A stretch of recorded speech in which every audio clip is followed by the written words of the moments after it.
So let's talk about Coco.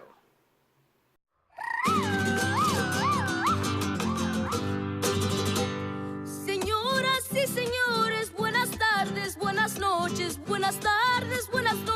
señoritas y señores. To be here with you tonight brings me joy. To start off, this is not a review. This is merely my thoughts on the film. And, well, if there was another person, this would be a conversation, but since I've just really started this channel a couple days ago, this is going to be mostly just me talking to the camera. But feel free to share your thoughts in the comments, because I would like to hear about it, hear what you think, and hear what you think about what I thought, and whether you think that is good or bad or right or wrong. This isn't really a review, as I said. This is primarily aimed at people who have already seen the film. Later on, when I get talking about specifics, I probably will get a little bit into spoilers.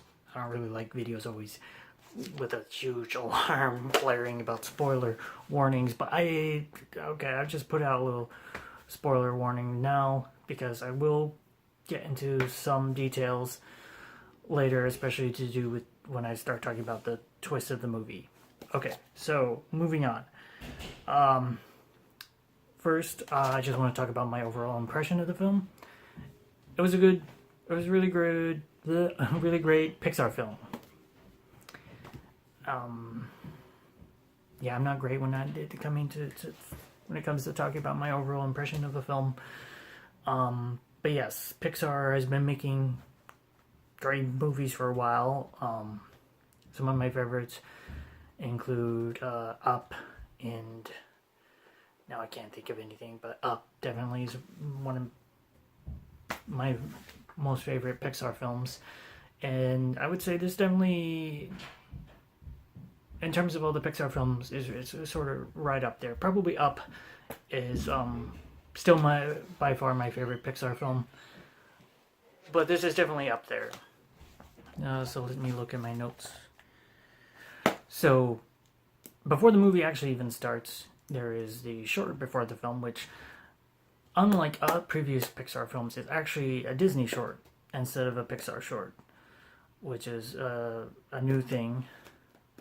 What was before this was a Frozen short, and I think it was titled, let me check my notes, I don't have it written, Olaf's Adventure, I think. I wasn't a huge fan of this. Pixar usually does a better job at the shorts than Disney, though before some of the Disney films they've had pretty good shorts, but I was not a fan of this short at all.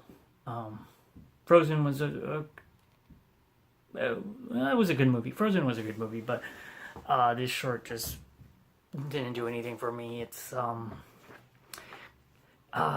in terms of tone, well, not tone, but in terms of quality, it felt a little bit like the direct-to-video Beauty and the Beast sequels, or not really sequels, midquels, that they did.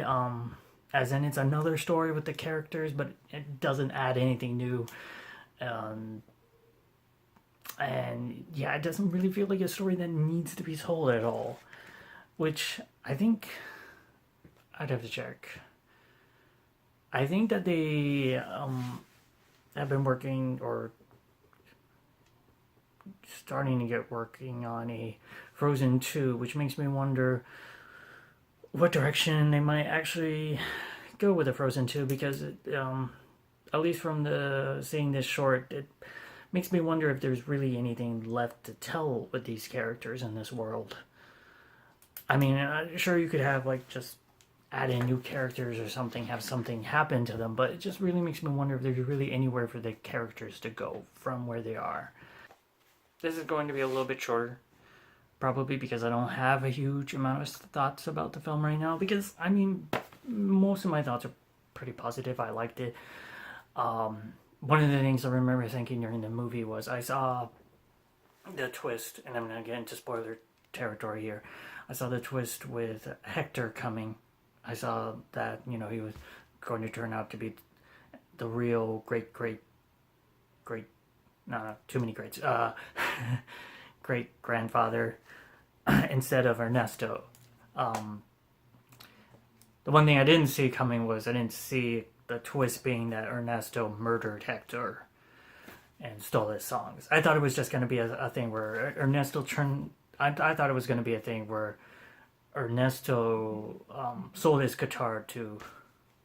No, I mean, sorry, not Ernesto. Where Hector sold his guitar to Ernesto, and that's how Ernesto had the guitar, and that's why Miguel thought Ernesto was his great grandfather's because he recognized the guitar. But it actually was a little bit more complicated. But yeah, I saw that coming basically from the moment when they introduced when Hector was singing to his friend who right before he got forgotten and disappeared. Pretty much that was one of those things where you have to start putting in elements like that, but the moment you put in such an obvious plot element like, oh, by the way, Hector, who said he hates music, is actually also a musician, he also plays guitar, it kind of makes it obvious. But this is a kid's film, and I didn't think it hurt the film at all. It actually made it enjoyable for me to watch and wonder if that was going to be the thing that was going to happen. I remember thinking at the moment when Ernesto kind of turns on Coco at first, around that time, I started thinking like maybe it won't go in that direction. I wasn't sure. I thought like, especially when the manga mixed up within it, that maybe they were just going to go in a completely different direction, but they didn't. One of the other things I noticed was that I kind of thought about it when I even saw it, but it seems like the trailer edited some things out. Like, I don't know if it was just from them choosing the specific shots that they chose, but it kind of seemed like they were editing it out. And I went back and watched the trailer, but there seem to be moments where they don't show Hector as much. Or not just Hector, but also his family in certain shots where it seems like, from what I remember in the movie, they were in those shots, but in the trailer they weren't in those shots. Which I'm not sure what the reason for that would be, because it's not really plot spoiling things like say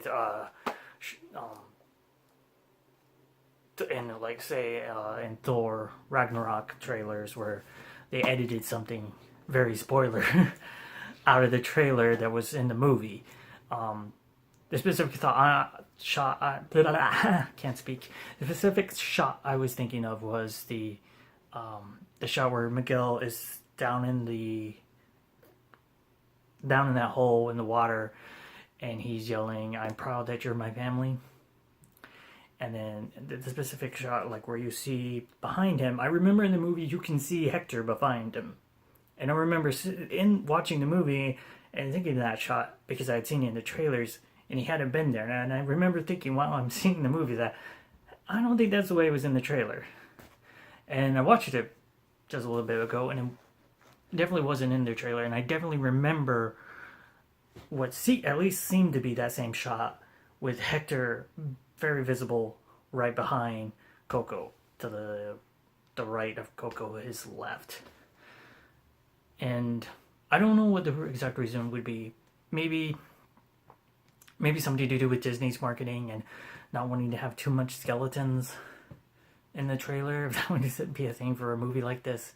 I mean, it could be. It could technically be something like higher up saying, well, we want the skeletons in the trailer to be under a certain amount. Because it also seemed like there was some shots of the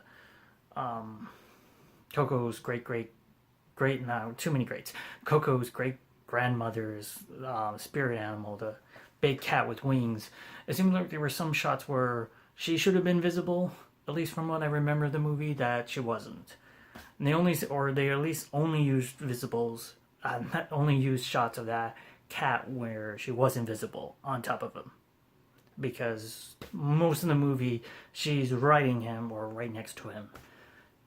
And yeah, it could be something weird with just Disney's marketing, and they say we want the amount of screen time in the trailers that show the skeletons to be under a certain amount.